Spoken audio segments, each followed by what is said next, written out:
Welcome to Grateful, where we provide one-on-one online tutoring for students all around the world. If you're interested in finding out how we can help you get ready for your next SAT or ACT with a real tutor, go ahead and reach out. We'd love to hear from you.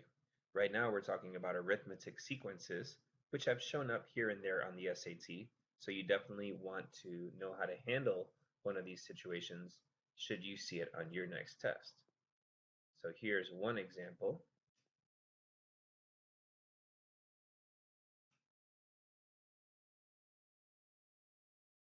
Let's say that we have a sequence like this one, starts at 5, and the numbers are going up by 3. This is what an arithmetic sequence is. It's a sequence where the numbers are moving from one to the next through addition. So here we have all the n's. The n's are the number of each number. So for instance, if n equals 5, that means we're talking about the number 17. And the terms that we're looking for are the A's. So this would be like A1, A2, A3, and so on. And the general term, if we're not talking about any term in particular, is called AN. So the formula for an arithmetic sequence says that if you're looking for AN, what you need is A1, the first term, plus the thing that you're adding, the common difference, which in this case would be 3, and you're adding that n minus 1 times. So just a quick sec to kind of understand what that means. If I were trying to get to the 5th term, that actually means I have to add 1, 2, 3, 4 times. So the number of times you add is always 1 less than the number of the term that you're actually looking for. And the reason for that is because when you're doing an arithmetic sequence, you're doing sort of unnatural adding, because in regular counting, you're starting with 0. But in sequences, when you start, you're already at term number 1. So another thing we're going to need along the way, not on this question, but we'll need it in general, is that the sum of n terms is equal to n over 2 a1 plus an. So what we mean is that you'll need the first term and the last term. So if I need the sum of 99 terms, I'm going to need to find the 99th term in order to plug it into that formula. So here, if we need the 47th term, we can say A47 is equal to A1, which is 5, plus the thing that we're adding, and we're adding it 47 minus 1 times. So 5 plus 3 times 46, and now that'll just go right into our calculator. 5 plus 3 times 46 is 143, and that's our answer on this question. The 47th term would be 143.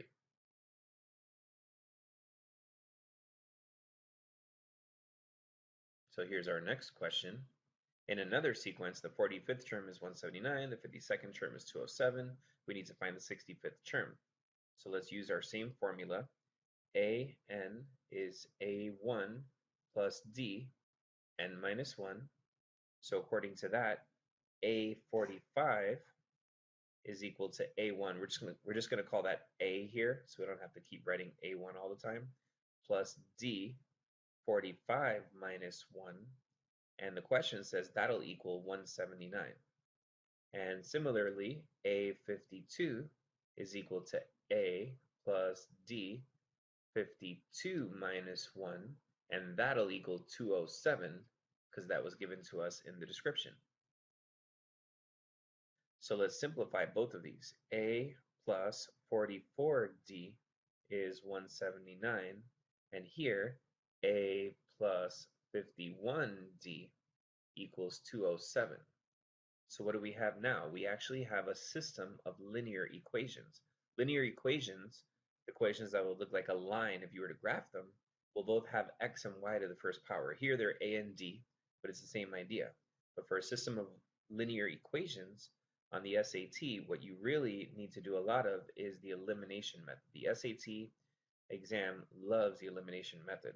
So here we can multiply by -1. So negative a is negative negative a minus 44d is negative 179. So we took everything in here, multiplied it by negative 1, and threw it over there. That allows us to add straight down. So a minus a would cancel away. 51 minus 44 is 7, so 7d. And 207 minus 179 is 28. We can divide by 7 on both sides, and we'll get d equals 4. So we just found out that the first term was 4. Maybe we can plug that back in to any of the equations to find out the other variable, the a, the first term. So going back a little, when we said d was 4, d is not the first term, it's the common difference. So the common difference is 4, and right now what we're looking for is the first term. Little correction there. Nevertheless, we can plug it in. A plus 44 times d, which is 4, equals 179. 44 times 4 is 176. And we just found out that the first term here is 3. So we took away 176 from both sides. 179 minus 176 equaled 3. So looking at this sequence, we now know it starts at 3 and it goes up by 4. So a sample of the sequence would be starting at 3 and then 3, 7, 11, 15, 19, and so on. And these are the ends. N equals 1, 2, 3, 4, 5. So now we have kind of an idea of what this sequence looks like. And we need to find the 65th term. So plugging into our basic arithmetic sequence formula, we have an is equal to a1, which is now 3, plus 4 times n minus 1. Therefore, the 65th term could be found by saying a65 equals 3 plus 4 times 65 minus 1, which is 3 plus 4 times 64. And now we're just throwing that in our calculator. 3 plus 4 times 64 is 259. And that's our answer to that question. Here's our next one. What's the sum of the first 99 terms of this sequence? So now we're going to use our sum formula. But let's start by finding the 99th term. So if an equals a1 plus d n minus 1, then a99 equals a1, which is 12, plus the common difference. These are all going up by 6. So the common difference is 6 times 99 minus 1. So 12 plus 6 times 98. And that'll give us 600. So we just found out that the 99th term is 600. So now the sum formula, Sn, the sum of n terms, is equal to n over 2, a1 plus an. So n, when we're dealing with 99 terms, is 99. So S99 equals 99 over 2.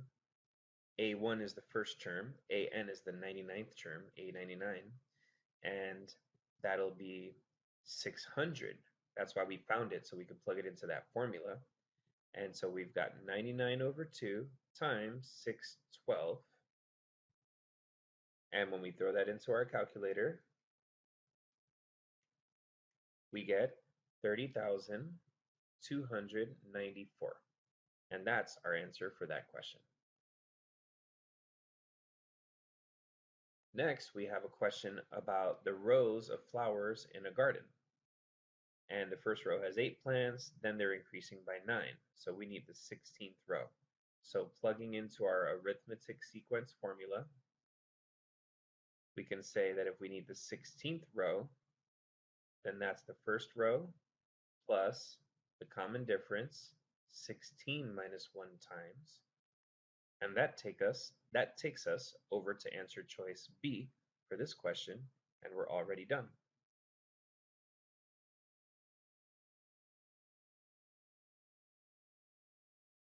For our last question here, we have a question that's asking us about the total number of plants in 16 rows. So let's find the 16th row again. So A16 is equal to A1, 11, plus D, which is 4. They're increasing by 4. And that's times 16 minus 1, because n is 16. And now we can calculate that out. 4 times 15 is 60. So that's 60. So you get 11 plus 60 is 71. And now we can use the sum formula. So the sum of 16 rows is equal to 16 over 2 times the first row, which is 11, and the 16th row, which we just found out was 71. So we can plug all that in, and we have 82. So 8 times 82 will give us our answer, and that's A for this question. Going to our next question, we've got these yellow ducks here, and each group has 4 more than the group before it, and we're looking for the general equation. So the general equation for the arithmetic sequence again, an is a1 plus dn minus 1. We're starting with 2, and we're adding 4 each time. So if we simplify that, 2 plus 4n minus 4, 2 minus 4 is negative 2. So our equation should look like negative 2 plus 4n. And the question is, which of these matches that? So we can distribute here for each of the answer choices, and here we get 4n minus 4. Here we'd get 4n plus 4.